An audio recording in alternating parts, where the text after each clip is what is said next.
선하고 인사하시겠습니다. 잘 오셨습니다. 반갑습니다. 한번 인사하시기 바랍니다. 여러분 옷 입은 걸 보니까 정말 교회에 오기 위하여 참 준비하고 오셨다 이런 생각이 듭니다. 전에 섬기던 교회에 어떤 집사님, 권사님 부부가 있는데요. 제가 아직도 집이 후평동에 있어서 새벽마다 이렇게 오려고 차를 끌고 나오면 그 앞에서 이분이 이제 또 새벽 기도를 가려고 차를 기다리는데 그냥 그 새벽에 양복을 쫙 정장을 하시고 그리고 또 우리 아내 권사님도 정장을 하시고 연세가 다 80이 넘으셨어요. 넥타이를 정확하게 반듯하게 매시고 그렇게 기다리는 모습을 보면서 그분이 두 분이 다 함흥분이에요. 함흥분이신데 야 이렇게 철두철미하게 예수님을 따르는구나 그런 생각을 하면서 제가 사역자지만 존경의 마음 갖고 저 스스로를 돌아보는 계기가 되기도 합니다. 사람들이 옷을 입은 것을 보면 그 사람이 누구인가를 대충 알 수가 있죠. 그런데 오늘 나눌 말씀도 바로 이 옷에 관한 말씀입니다. 이것은 외적인 옷이 아니라 영적인 패션에 관한 말씀을 오늘 하고 있습니다. 오늘 성도님들 정말 멋지게 옷 입고 나오신 것을 감사를 드립니다. 우리 노년의 권사님들도 옷매무새를 바르게 하고 나오려고 애쓰는 모습을 보면서 하나님이 기뻐하실 거라고 믿습니다. 우리가 귀한 분을 만날 때는 걸맞는 귀한 복장이 필요한 것입니다. 그런데 이런 의복 말고 우리 외적인 의복 말고 우리가 반드시 입어야 할 영적인 옷이 또 있다는 것이 오늘 본문의 내용입니다. 오늘 말씀을 통해서 성도들이 입어야 할 옷에 대해서 잘 깨닫고 이 영적인 의복을 잘 챙겨 입고 살아가는 은혜 주시기를 주님의 이름으로 축복합니다. 오늘 본문의 말씀은 골로새서인데요. 사도 바울이 감옥에서 쓴 편지입니다. 골로새서가 감옥에서 쓴 편지라고 알 수 있는 유일한 단서는 골로새서 4장 18절 말씀에 있습니다. 거기 보시면 이제 내가 매인 것을 생각하라 그런 말씀이 나오죠. 바울은 복음을 전파하다가 매도 많이 맞았고 실제로 감옥에도 갇혔고 죽음의 문턱까지 가는 큰 고난도 수없이 겪었습니다. 실제로 기독교 역사에는 이처럼 수많은 사람들이 예수님의 십자가 복음을 증거하다가 또 십자가 복음을 포기하지 않으려 하다가 고난을 자청하는 경우들이 많았습니다. 요즘은 우리 신자들 가운데 이런 모습 보기가 좀 어려워졌습니다. 신자로서 세상을 상대해서 영향력을 끼치는 변혁의 삶을 살기보다는 오히려 동화되거나 혹은 무능하게 흡수 합병되는 그런 경우들이 대단히 많습니다. 왜 그렇습니까? 제가 생각해 보니까 이유는 간단합니다. 세상 것도 붙잡고 또 천국도 가고 싶고 이렇게 두 마리 토끼를 잡으려 하다 보니까 다 그런 거예요. 그러나 아쉽게도 성경은 우리에게 가르쳐주는 모습이 우리가 기대하는 그런 기대와는 다르다고 하는 것입니다. 바울 사도는 골로새 교회 성도들에게 옛날 방식으로 살아서는 기독교 신앙을 유지할 수 없다라고 하는 것을 아주 강력하게 경고를 하고 있습니다. 우리 2절 3절 말씀을 한번 읽어보실까요? 본문 골로새서 3장 2절 3절 말씀을 우리 다 함께 합독하도록 하겠습니다. 위의 것을 생각하고 땅의 것을 생각하지 말라. 이는 너희가 죽었고 너희 생명이 그리스도와 함께 하나님 안에 감추어졌음이라. 땅의 것에 대해서는 죽었다는 겁니다. 이 완전한 선언이에요. 우리가 세상 사람들과 똑같이 살면서 예수 믿는다고 할 수는 없다라고 하는 것이 이 골로새서의 내용인 것입니다. 여러분, 사람들이 기독교 신앙을 싫어하는 경우들이 많은데요. 그 싫어하는 이유가 예수님만 믿어야 구원을 얻는다고 하는 이 배타적인 복음을 설교하기 때문에 사람들이 기독교를 싫어하는 게 아니에요. 왜 싫어하는가?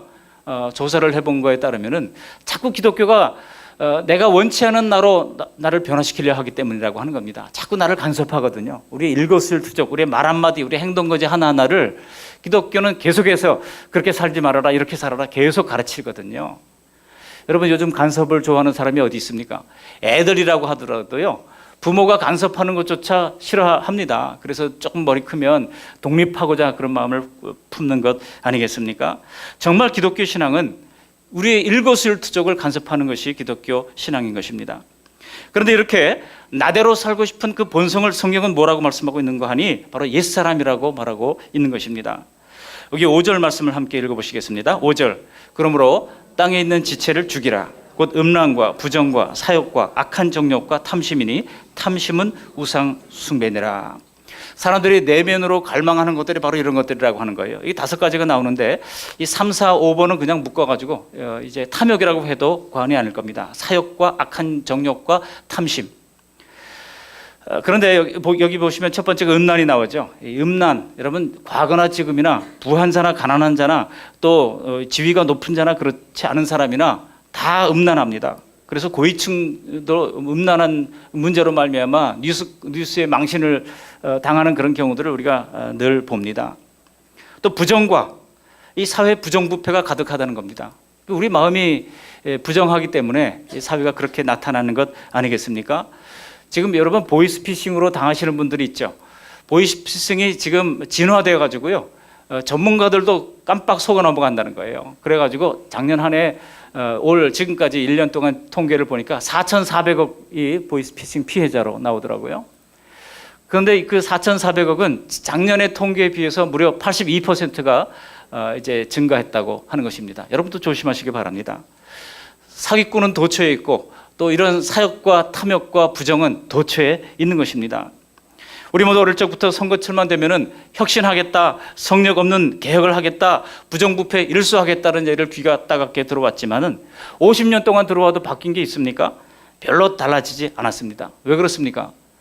사람들이 간구하고 있는 것이 있는데 바로 인간의 죄성을 간구하고 있기 때문인 것입니다. 그만큼 통제가 되지 않는 인간의 죄성이 우리가 하나님의 말씀으로 다잡지 않으면 어느 순간 다시 과거로 돌아가 있고 죄성으로 돌아가 있는 것입니다. 우리가 예수 믿고 성령으로 거듭난 성도임에도 불구하고 이런 죄성이 저절로 죽지는 않는다는 뜻입니다. 그리고 오늘 본문 8절에 보시면 이런 죄성이 만들어낸 나쁜 습관들 5가지를 소개하고 있습니다. 우리 8절 말씀 함께 읽어보십니다. 이제는 너희가 이 모든 것을 벗어버리라. 곧 분함과 노여움과 악의와 비방과 너희 입에 부끄러운 말이라. 여러분 옷을 잘 입기 위해서는요 먼저 벗어야 됩니다. 그죠? 깨끗하게 씻고 벗고 그 다음에 새롭게 새 옷을 입어야 하겠죠. 우리가 예수 믿을 때도 벗어야 할 것이 먼저 있다고 말씀하고 있습니다. 여기 5가지입니다만 1번, 2번이 비슷해요. 그죠? 분함과 노여움, 그죠? 다 비슷한 것입니다만 좀 더 세분해서 말하자면 이 분함은 좀 억울해서 함에서 나오는 분함이에요. 그리고 노여움은 좀 일종의 분노 조절 장애 같은 거라고 할 수 있습니다. 늘 습관적인 분노를 하는 사람. 그리고 악의가 있다고 하는 것이죠. 그 내면의 동기에서부터 악한 뜻을 가지고 있는 것이 악의입니다. 그리고 4번, 5번 비방과 입에 부끄러운 말은 다 이 언어에 관한 것이라고 할 수가 있습니다. 참 말씀을 보면서 제 자신을 비추어 보고 우리 자신을 돌아볼 때 정말 부끄럽고 창피한 것들이 아닐 수 없습니다. 사람이 고집스럽게 주장하는 것들이 기껏해야 이런 종류의 것이라고 하는 것입니다. 여러분 성경이 아니라면 우리 내면의 실체를 이렇게 가차없이 까발리는 그런 것이 어디 있겠습니까? 사람의 본질이 그럴듯한 겉모습처럼 그렇게 아름답지가 않다고 하는 것입니다. 종종 우리가 그런 말을 하죠. 그 사람 본래는 착한 사람인데 이렇게 얘기를 하는 경우가 많습니다만 그러나 원래는 착하지 않습니다. 아담 이래로 우리는 다 죄성을 가진 죄를 물려받은 사람들이기 때문에 겉으로는 그럴싸해도 사실은 그렇지가 않은 경우가 많다고 하는 것입니다. 성경은 우리가 이렇게 살아서는 안 되는 이유를 오늘 본문에서 밝히고 있는데 그 이유가 6절에 나옵니다. 6절 말씀을 함께 읽어보십니다. 이것들로 말미암아 하나님의 진노가 임하느니라. 하나님의 진노가 임하느니라 두려운 말씀입니다. 그러므로 만일 성도들이 이런 옛노릇을 고집하기만 한다면 하나님은 반드시 근실하게 징계하신다는 것입니다. 그렇기 때문에 이 옛사람의 옷을 벗어버리고 새사람의 옷을 입으라는 것입니다. 오늘 본문을 통해서 제가 크게 2가지로 말씀을 드리려고 하는데요. 그렇다면 우리가 본질적으로 이 새 사람의 옷을 입어야 할 이유가 무엇인지를 살피고 그리고 그 새 사람의 옷에 대해서 함께 살피면서 은혜를 나누고자 합니다. 첫 번째로 우리가 새 사람의 옷을 입어야 하는 더 근본적인 이유는 무엇입니까? 그냥 단순히 징계 때문에 새 사람의 옷을 입어야 한다면 참 슬프겠죠. 하나님이 징계하시니까 두려워서 가 아니고 더 근본적인 이유가 있는데 그 이유에 대해서 12절 전반절에서 이렇게 얘기하고 있습니다. 우리 12절 말씀을 함께 읽어보십니다. 그러므로 너희는 하나님이 택하사 거룩하고 사랑받는 자처럼 긍휼과 자비와 겸손과 온유와 오래 참음을 옷 입고. 여러분 여기 하반절에 보면 우리가 입어야 할 5대 덕목이 나오는데요. 그런데 그 앞에 보시면 우리가 이 주님의 새 옷을 입어야 할 그런 내적 동기가 3가지가 있다고 나옵니다. 그것이 무엇입니까? 바로 하나님이 선택했다는 겁니다. 택하사. 그리고 또 하나는 하나님이 거룩하게 하셨다는 겁니다. 거룩하고, 그리고 하나님이 사랑하신다는 것입니다. 우리는 사랑받는 자라고 하는 것이죠. 바로 이 세 가지 때문에 우리는 반드시 이 하나님이 예비하신 새 사람의 옷을 입어야 한다는 것입니다. 여러분, 우리가 어떤 사람이건 잠시 만나보고 대화를 좀 나누다 보면 그 사람 내면에 무슨 옷을 걸치고 있는지가 거의 드러나지 않습니까? 말 한마디 행동거지 하나에서 그 사람의 욕심이 다 드러납니다. 또 시기하는 모습이 금방 다 드러납니다. 자기 자랑하는 모습이 금방 다 드러납니다. 미워하는 모습이 금방 드러난 것입니다. 겉모습이 그럴싸하다고 남들이 잘 모를 거라고 사람들이 생각하지만, 이상하게도 우리가 이런 내면의 옷을 입으면 그 내면의 옷이 환하게 겉으로도 다 드러나 보인다고 하는 것입니다. 우리의 언어 속에서 금방 다 드러납니다. 그렇기 때문에 우리는 더욱 이 새 사람의 옷, 내면의 옷을 잘 입기를 힘쓰는 우리 모두가 되시기를 바랍니다. 그런데 이 새 사람의 옷은 앞에서 보셨듯이 옛 사람의 옷과는 완전히 대조됩니다. 그러다 보니까 당연히 이 옷을 받고 있는 것이 쉽지가 않습니다. 그러나 사도 바울은 우리가 새 사람의 옷을 입어야 하는 것에 대하여 타당한 이유가 있음을 제시를 하는데, 그것이 첫 번째로 하나님이 우리를 선택하셨다는 거예요. 하나님이 택하사 그랬다는 겁니다. 우리가 분명히 알아야 할 것은 내가 예수 믿는 것이 내가 선택하고 내가 의지를 가지고 결정한 거라고 생각하기 쉽지만 성경에 따르면 그렇지 않다는 것입니다. 다 하나님이 만세전에 우리를 선택하셨다는 거예요. 시편 71편 6절에 보면 다윗이 쓰기를 내가 모태에서부터 주의 붙드신 바 되었으며 라고 쓰고 있습니다. 모태에서부터 하나님이 우리를 하나님의 자녀 삼기로 작정하시고 붙들어 주셨다는 거예요. 한술 더 뜨는 성경이 있죠. 여러분, 에베소서 1장 4절을 보면 모태에서부터가 아니에요. 더 근원적으로 뭐라고 얘기하고 있습니까? 창세전에. 놀라운 얘기. 여러분, 창세전에 우리를 하나님의 자녀로 삼기로 하나님 작정하셨다고요. 놀라운 일 아닙니까? 창세기에 나오는, 창세기 1장에 나오는 1일부터 6일까지 천지를 지으시기 그 전에 벌써 하나님의 마음에 우리를 하나님의 자녀 삼기로 작정하셨다는 것입니다. 모태에서 조성되기 훨씬 전에 하나님의 마음속에 우리가 존재하는 순간 이미 하나님은 우리를 예수님과 묶어서 우리의 죄를 처리하시고 구원하기로 선택하셨다는 것입니다. 여러분, 우리 장로교단이 취하는 교리가 바로 하나님의 작정과 예정과 이 선택의 교리 아니겠습니까? 이것은 구원의 주도권이 결코 인간에게 있다고 하는 것이 아니라 하나님의 선택에 있다는 것입니다. 하나님의 선택에 있기에 하나님의 구원은 견고한 것입니다. 여러분, 만일 구원이 나의 선택에 의해서 좌지우지 된다고 하면 어쩌면 우리는 수백 번도 더 하나님을 떠났을 인간들입니다. 아니던가요? 앞으로도 마찬가지입니다. 누가 죽는 순간까지 우리 믿음을 굳건하게 지킬 것을 확신할 수 있겠습니까? 제가 가끔 그런 얘기를 하거든요. 우리 아내한테 정말 그 IS가 와가지고 목에 칼을 대고 예수 믿으면 죽인다. 또 네가 예수님 부인하면 살려주겠다 그러면 어떻게 할 것인가? 제가 상상을 해보거든요.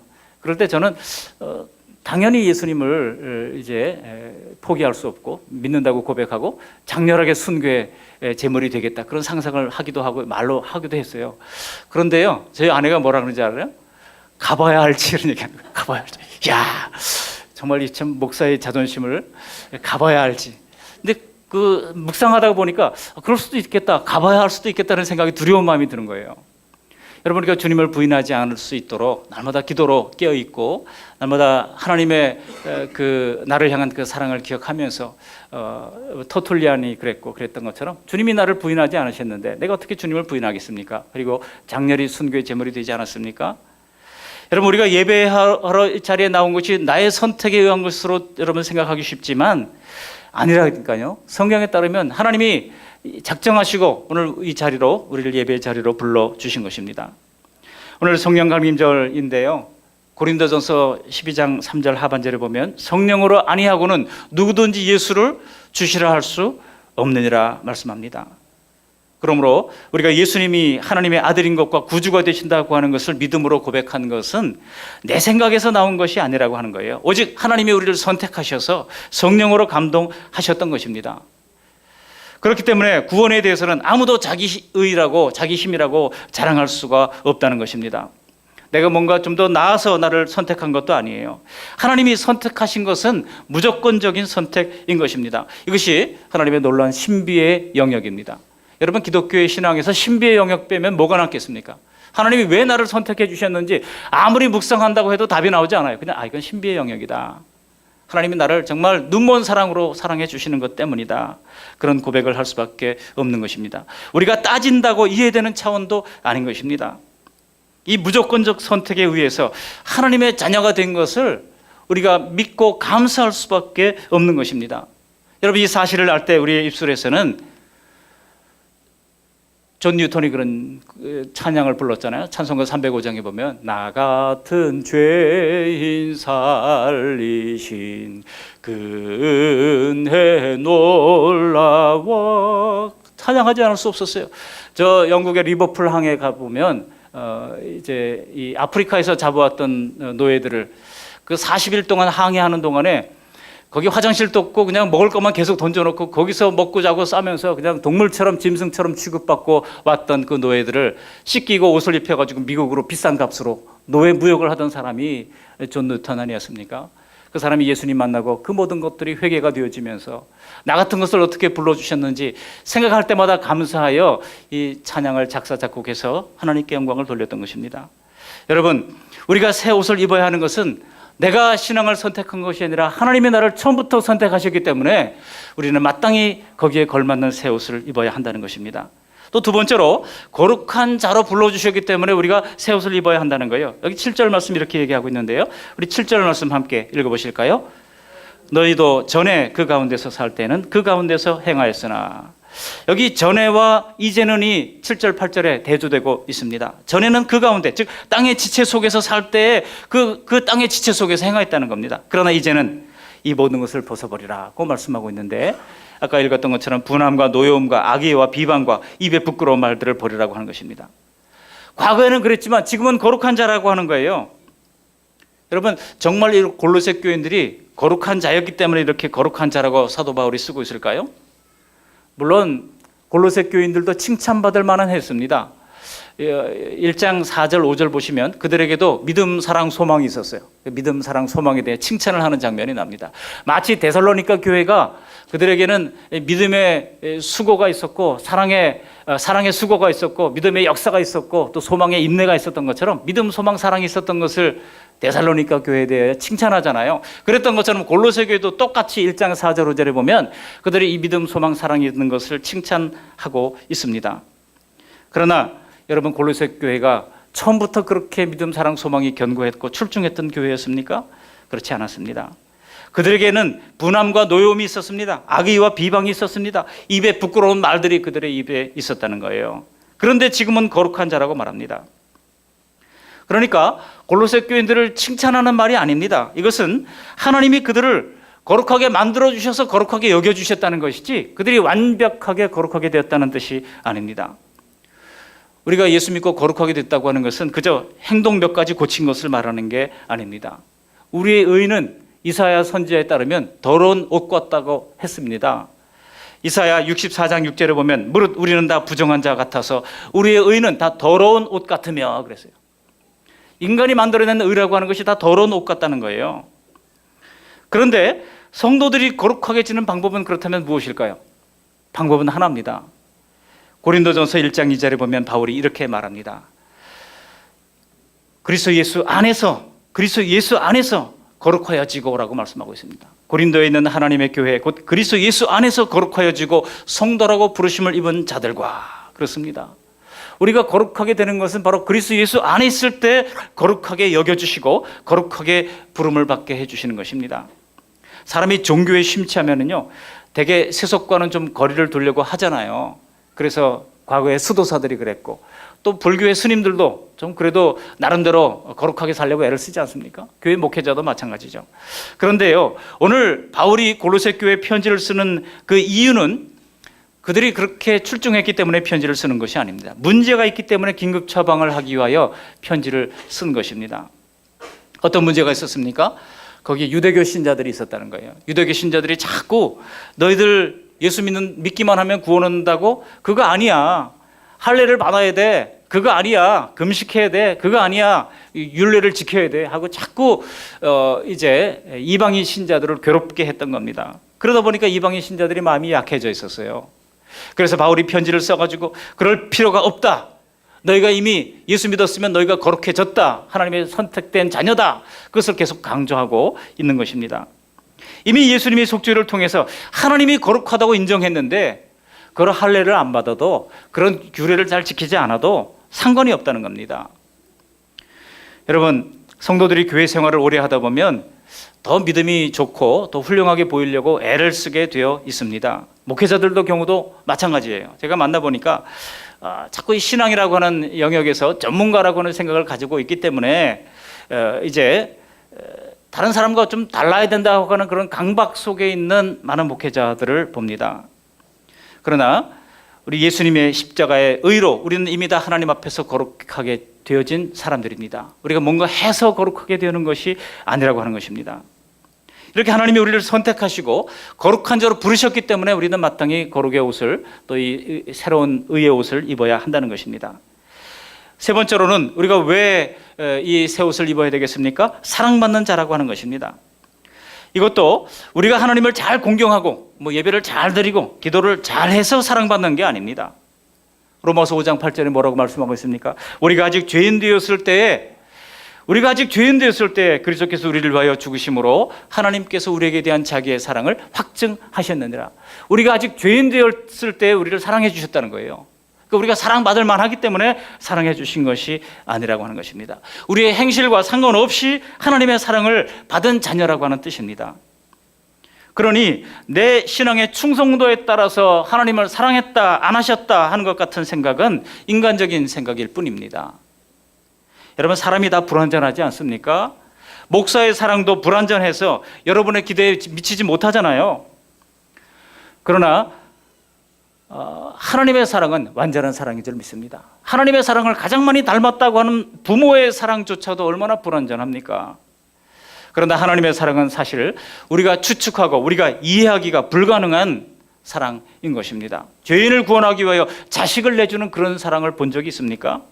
하나님은 이미 우리를 모태에서 사랑하기로 선택하셨고 창세전에 우리를 사랑하기로 선택하신 것입니다. 하나님은 이미 우리를 그렇게 오래전부터 우리를 사랑해 오셨고, 여러분, 스토커도 그런 스토커가 없어요. 쫓아다니면서 내가 너를 사랑한다, 내가 너를 사랑한다, 계속해서 하나님께서 말씀하고 있는 것입니다. 우리가 자라면서 보여준 수많은 죄와 악에도 불구하고 하나님이 사랑이 바뀐 적이 없습니다. 우리 같으면 몇 번 참아주다가 안 되면 어떡합니까? 3-4번까지는 하는 것 같아요. 그죠? 그래도 우리 크리스찬들이 안 믿는 사람들보다는 훨씬 나아요. 그래가지고 몇 번은 하다가 그래도 안 되면 5번, 6번 계속해서 안 되면 그냥 그런 사람이다 하고 쟤는 안 되겠다, 포기한다, 그렇게 마음으로 선을 긋는 경우가 많이 있습니다. 그러나 우리 하나님은 끝까지 우리를 따라오시면서 예수님의 속죄의 사랑을 부어주신 것입니다. 그렇기 때문에 하나님의 택하신 거룩하고 사랑받는 자녀라고 하는 그 정체성에 걸맞는 옷을 입어야 한다는 것입니다. 내 신분이 사랑받는 하나님의 자녀이고 내 모든 더러움을 깨끗이 목욕했기 때문에 그 신분에 맞는 옷을 입어야 한다고 하는 것이 바로 이 골로새서 3장의 논리인 것입니다. 이해가 되십니까? 여러분, 목욕하고 나서 땀에 젖은 옷을 다시 주워 입는 사람이 어디 있습니까? 우리가 우리 이런 정체성을 아셨다면 이제 적극적으로 우리는 새로운 옷을 입을 필요가 있습니다. 그 새로운 옷을 12절에는 이렇게 소개하고 있죠. 12절 하반절에 보시면 뭐라고 얘기하고 있습니까? 5가지가 나오는데요. 긍휼, 자비, 겸손, 온유, 오래 참음입니다. 근데 긍휼과 자비가 좀 한 덩어리로 볼 수 있고, 그리고 겸손과 온유를 또 한 덩어리로 보고, 그리고 인내에 관한 말씀이 나옵니다. 여러분, 먼저 곤궁에 처한 사람들을 불쌍히 여기고 공감하는 마음, 그 공감하는 마음이 긍휼의 옷입니다. 여기 예배당에 있다 보면은요, 지나다니다가 여기 들어오는 사람이 있어요. 차비가 떨어지는데 차비를 좀 달라고 하는 분들이 있습니다. 꼭 일주일에 1-2번 정도 있어요. 그러면 어떤 분이 얘기해, 저분이 상습적입니다. 전에도 왔었고 3개월 전에도 왔었고 뭐 얘기를 해요. 그래도 3개월 전에 왔는데 오죽하면 또 왔겠냐는 거예요. 오죽하면. 여러분, 그래서 그런 사람 박대하면 안 됩니다. 주님이 그 사람의 모습으로 왔으면 우리가 어떻게 하겠습니까? 그래서 적은 금액이라도 그저 짜장면도 한 그릇 드세요 하면서 이렇게 좀 힘을 주고, 저는 그냥 주지는 않습니다. 그래서 기도받고 받아가세요 하고 기도를 하고 머리에 손을 얹고 기도합니다. 여러분, 그 긍휼의 마음을 주님께서 기뻐 받으시는 줄 믿습니다. 그것이 바로 긍휼의 옷입니다. 마음이 차가워지고 남의 아픔에 관여하고 싶은 마음조차 없어진다면 긍휼의 마음을 가지도록 우리 스스로를 타일러야 할 것입니다. 또한 사람이 자꾸 거슬리고 허물이 보이고 내 기준으로 비판하기 시작하면 그때는 자비의 옷을 입어야 할 때입니다. 뿐만 아니라 어느새 내가 남보다 더 낫다고 생각하는 우월의식과 차별의식을 우리의 마음속에 키우고 있다면 겸손의 옷을 다시 챙겨 입어야 할 때입니다. 온유는 어떤 감정과 상황 속에서도 흔들리지 않고 굳건하게 서 있는 신앙의 모습이 바로 온유입니다. 만일 어떤 사람의 말 한마디가 마음에 걸리고 상처를 잘 받고 감정의 기복이 심해지고 있다면 온유의 입을 입어야 할 때인 것입니다. 그리고 성도들의 장기가 있습니다. 그것이 바로 오래 참음이라고 하는 거예요. 여러분, 성령의 9가지 열매 가운데 사랑, 희락, 화평, 그 다음에 뭐가 있어요? 오래 참음과 오래 참음이 있습니다. 고린도전서 13장에 보면 이 사랑의 특징 15가지를 소개하고 있는 가운데 그 가운데 인내와 관계된 것이, 이 오래 참음과 관계된 것이 무려 4가지가 나오는 것을 볼 수가 있습니다. 그죠? 모든 것을 참으며, 한 가지도 참기 힘든데 어떻게 모든 것을 참습니까? 오래 참고, 여러분, 잠시 참는 건 가능한데 어떻게 오래 참습니까? 모든 것을 오래 참으라 순 바보가 되라는 얘기 아닙니까? 성경은 그렇게 하라고 말씀하고 있습니다. 이것이 바로 인내의 오심입니다. 조급함은 죄인들의 본성입니다. 말세의 특징적 정서가 바로 이 조급함인 것입니다. 오래 참지 못합니다. 그러나 이렇게 돼서는 하나님의 선하신 열매를 맺을 수가 없다고 하는 것입니다. 우리 예수님께서도 인내로 결실을 맺는다고 하신 바가 있죠. 누가복음 8장 15절에 좋은 땅에 있다고 하는 것은 착하고 좋은 마음을 말씀으로 듣고 지키어 인내로 결실하는 자니라 그랬습니다. 농사를 하시는 분들이 씨를 심고 인내가 있어야 결실이 되지, 그거 금방 그냥 먹을 수 있는 게 아니잖아요. 심고 가꾸고 또 비가 오면 또 바람 불면 또 나가보고 하면서 풀 뽑아주고 그렇게 해야 되잖아요. 그렇게 하면서 옛날에는, 요즘은 제초제라도 치지, 옛날에는 그거 다 일일이 손으로 다 뽑아줬잖아요. 풀을 뽑고 또 뽑고 끝이 보이지 않는 그 풀 뽑기를 하면서 농사를 지어서 그렇게 결실을 하게 되는 것입니다. 여러분, 특별히 영혼을 구원하는 일에 있어서는요, 이 인내가 필수입니다. 우리가 12일 수요일 날에도 이제 이웃전도 하게 될 터인데 분명히 까다로운 분들도 있을 겁니다. 여러분, 그때 어떻게 해야 됩니까? 내가 왕년에 하면서 그냥 그런 한 주먹거리도 안 되는데 이렇게 해서는 안 됩니다. 마음속으로 또 참고 인내하고 오래 참음으로 말미암아 특별히 한 영혼을 구원할 수 있다는 것입니다. 누가복음 21장 19절에도 인내로 너희 영혼을 얻으리라 그랬어요. 영혼 얻는 것은 인내가 없으면 도저히 일어날 수가 없다고 하는 것입니다. 이 5가지 옷을 잘 챙겨 입고 또 하나가 있습니다. 이 5+1이에요. 그게 무엇입니까? 우리 14절 말씀을 함께 읽어 보시겠습니다. 14절, 이 모든 것 위에 사랑을 더하라. 이는 온전하게 매는 띠니라. 당시에 유대인들의 옷은요, 그냥 한 장짜리를 이렇게 담요 같은 거 뒤집어 쓰고 이렇게 다니는 거예요. 그래서 만약 띠를 두르지 않으면은 바람 불면 날아갈 수도 있고요, 옷매무새도 나지 않고 또 망신을 당할 수도 있습니다. 반드시 띠를 떼어야 합니다. 그런데 그 띠가 무슨 띠라고 말씀하고 있습니까? 사랑의 띠를 떼어야 한다고 말씀하고 있습니다. 마지막에 이 띠를 두르지 않으면 그 패션은 완성되지 않는 것입니다. 겉옷이 너풀거려서 속옷이 다 드러나고 활동하기도 불편한 것입니다. 마치 오늘날로 말하면 옷을 잘 차려입었는데 지퍼를 안 올리고 앞단추를 안 잠근다 그러면 어떻게 되겠습니까? 영적 패션의 완성은 바로 사랑이라고 하는 것입니다. 이 땅의 삶의 행복은 결국 사랑과의 관계로 귀착됩니다. 그런데 그 관계에서 서로 사랑하고 사랑받는 관계가 된다면 이 사람의 말로 행복한 인생이라고 할 수가 있을 겁니다. 우리는 다 사랑에 부족하고 남을 사랑하기보다는 비판하고 무시하고 미워하는 게 더 자연스러운 죄성을 가진 사람들 아닙니까? 그러나 주님이 우리를 부르신 그 부르심에 합당한 옷을 입고 성령의 열매 중에 제일 먼저 나오는 이 사랑의 띠를 두를 때 비로소 우리는 이 땅에서도 하늘나라에 걸맞는 사랑을 하며 살 수가 있다는 것입니다. 그러므로 우리는 늘 사랑하는 사람이 될 수 있도록 기도를 할 필요가 있습니다. 성령께서 이 사랑의 띠를 우리에게 주셨다 할지라도 그 띠를 결정적으로 매는 것은 누가 할 일입니까? 바로 우리가 할 일입니다. 하나님께서 우리 주변에 꼭 힘든 사람을 붙여주셨어요. 그럴 때마다 하나님이 나를 사랑을 연습하라고 주셨구나, 그렇게 생각을 할 필요가 있습니다. 옆 사람에게 한번 얘기해 보실까요? 하나님께서 당신 같은 분 만나게 하신 배려에 감사합니다. 한번 인사하시기 바랍니다. 시작. 하나님께서 당신 같은 분 만나게 하신 배려에 감사합니다.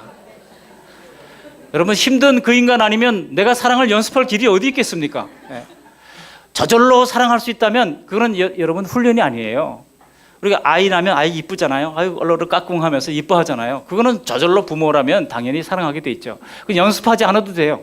그러나 하나님은 사랑을 연습하기 위하여 꼭 누군가는 각 사람에게 붙여 주셨을 겁니다. 가시 같은 이웃을 붙여 주었을 겁니다.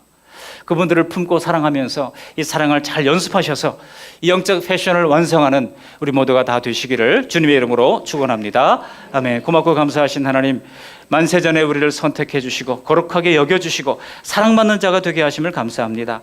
이 성도의 신분에 걸맞는 옷을 입기 위하여 옛사람의 옷들, 곧 분함과 노여움과 악의와 비방과 입에 부끄러운 말의 옷은 벗어던지게 하시고 오늘 말씀대로 긍휼의 옷, 자비의 옷, 겸손의 옷, 온유의 옷, 오래 참음의 옷을 입게 하시고 이 모든 옷을 묶는 사랑의 뜰을 두르게 하셔서 조금씩 그러나 꾸준히 예수님을 닮아갈 수 있는 우리 모두가 될 수 있도록 은총 베풀어 주시옵소서. 예수님의 이름으로 감사하며 기도합니다.